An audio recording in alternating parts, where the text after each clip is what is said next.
Hello everyone, welcome back to my channel. This is Seema Saini. I hope you all are good. So student, today we will discuss what is infix. Okay, infix is most rarely used suffix in English grammar. Okay, so infix क्या है?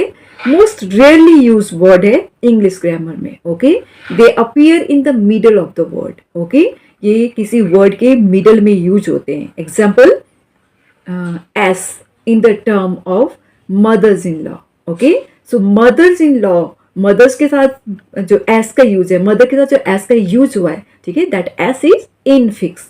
Okay, passers bye, सो passer के साथ जो S का use हुआ है, ठीक है, that is infix. Okay, so this S is what is this? Infix. Okay, next some other example of words with the infix S. Okay, cups full.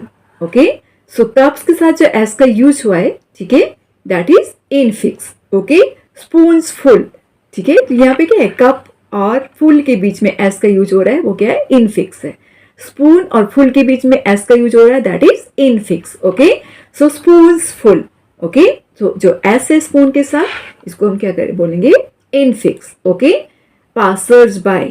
Okay, so passers और bye के बीच में S का use हुआ है, that is infix. Okay, so infix are usually used to indicate plural form of verbs. ठीक है, these words cannot be like cupfuls.